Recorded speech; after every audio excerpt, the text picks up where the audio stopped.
Yeah, this is Venkat for venkatfin.com. We talk about health insurance, pure term insurance, mutual fund, early retirement plan. இதில் investment பார்த்தீங்கன்னா நம்பருக்கு message பண்ணுங்க, எவ்வளோ consulting ஃபீன்னு கேளுங்க, அப்புறம் proceed பண்ணுங்க.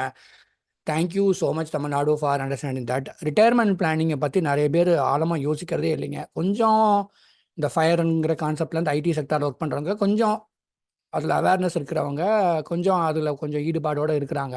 அவங்களுமே என்ன பண்ணுறாங்கன்னா, ஒரு பக்கம் இன்வெஸ்ட் பண்ணுறாங்க, இன்னொரு பக்கம் தேவையில்லாத போய் வாங்குறாங்க. நான் தேவையில்லாத வாங்குறேன்னு சொல்கிறது தப்பு. அவங்களுக்கு பிடிச்சிருக்கு வாங்குறாங்க. பட் கொஞ்சம் பார்த்து அந்த காலத்து இந்த இந்த வேர்டு யூஸ் பண்ணி சிக்கனமாக செலவு பண்ணுங்கன்னு சொன்னேன்னா, இந்த it's like people will not like you. இதெல்லாம் அந்த காலத்து கான்செப்ட் ஆயிடுச்சு. You have to live your life, you have to buy things இல்லைன்னு சொல்ல. பட் நான் இந்த வீடியோ வந்துட்டு இட் கம்ஸ் ஃப்ரம் மை ஹார்ட்டுங்க. ஏதோ கன்சல்டிங் பண்ணுவீங்கிறதுக்கா இல்லை. தயவுசெய்து ரிட்டையர்மெண்ட் பிளானிங்கை கொஞ்சம் சீரியஸாக எடுத்து யோசிங்க. You have to begin with health insurance ஒரு டிக் மார்க் போட்டு வச்சுக்கோங்க. அதை மெயின்டைன் பண்ணணும். கார்பரேட்டில் ஒர்க் பண்ணிங்கனாலும் 5 லட்ச ரூபாய்க்கு எக்ஸ்க்ளூசிவ் ஹெல்த் கவர் எடுக்கணும். அதுக்குன்னு ஒரு பிளாக் எழுதியிருக்கிறேன், வேணா போய் பார்த்துக்குங்க. முடிஞ்சா நேரம் இருக்காது நமக்கான, சரிங்களா?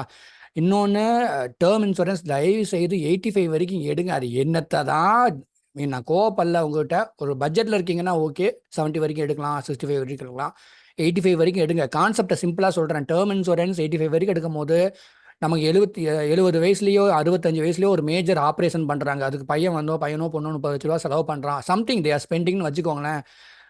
நமக்கு என்ன திருப்தி இருக்கும்னா, 85 தாண்டினா என் பையனுக்கு மறுபடியும் அந்த 1 கோடி கிடச்சிடுங்கிற திருப்தியாக இருக்கும், இல்லை 50 லேக் கிடச்சிடுங்கிற திருப்தியாக இருக்கும். அதனால ஓல்டு ஏஜில் உங்களால் லைபிலிட்டி வரலாம், சில்ட்ரனால் லைபிலிட்டி வரலாம். அதுக்காக தான் 85 வரைக்கும் டேர்ம் பிளான் எடுங்கன்னு சொல்கிறது. அப்புறம் உங்கள் இஷ்டம். ரெண்டாவது, இன்னொரு விஷயம் சொல்கிறேன் கேளுங்க. இது டீப்பாக அனுபவித்து நான் பார்க்குறேன். கவர்மெண்ட் செக்டாரில் இருக்கிறவங்க இன்னைக்கு லஞ்சம் வாங்குறவங்க பொழைச்சிக்கிறாங்க. லஞ்சம் வாங்காமே 4 பேர் இருக்க தான் செய்வான். அவங்க ஃபேமிலி ரன் பண்ணுறதுக்கு இன்னும் government is not paying that much. So நிறைய கேடருக்கு அப்படி தான் இருக்குது. நிறைய இண்டஸ்ட்ரி அப்படி தான் இருக்குது. நேர்மையாக இருக்கவங்க அவங்க சில்ட்ரன் படித்து மேலே வந்தால் தான் அந்த ஃபேமிலி இட் வில் க்ரோ. இல்லாட்டி ரொம்ப கஷ்டம். அவங்களுமே சில்ட்ரன் கூடிய கெரியர் நல்லா இருந்தால் தானே அம்மா அப்பாவுக்கு சந்தோஷமாக வச்சுக்குவாங்க. நல்லா வச்சுக்குவாங்கிறது வேற, சோறு போட போகிறவங்கிறது வேற. பட் இருந்தாலும் மற்ற செலவெல்லாம் எப்படி மேனேஜ் பண்ண போகிறாங்கன்னு தெரியல. அதனால் தயவு செய்து, ஆக்சுவலி எங்கிட்ட பண்ணாட்டி பரவாயில்ல, நிறைய பேர் இந்த மியூச்சுவல் ஃபண்டில் இன்வெஸ்ட் பண்ணுறதுல ஒரு விதத்தில் நல்லது இருக்குது. அதில் ரிஸ்க் இருக்கலாம், பட் இருந்தாலும் ஏதோ நல்லது இருக்கிறதுன்னு நான் ஆழமாக நினைக்கிறேன். அதே மாதிரி நேஷனல் பென்ஷன் ஸ்கீம் பற்றி தெரிஞ்சுக்கோங்க. நானே நிறைய பேருக்கு பண்ணி கொடுத்ததில்ல, பட் பண்ணுறவங்கள நான் என்கரேஜ் பண்ணுவேன்.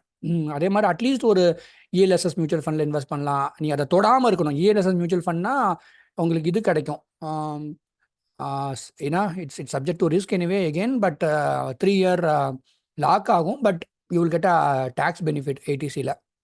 எதுக்கு சொல்கிறேன்னா, நீங்கள் நிறைய பேர் ரிட்டையர்மெண்ட் பிளானிங் பற்றி யோசிக்கிறதே கிடையாது. தயவுசெய்து இப்படி யோசிங்க. 50 வயசில் யோசிக்கிறாங்க ஒரு சில பேர், அது கூட பரவாயில்லன்னு சொல்லுவேன். பட் யோசிக்காமையே இருந்துடாதீங்க.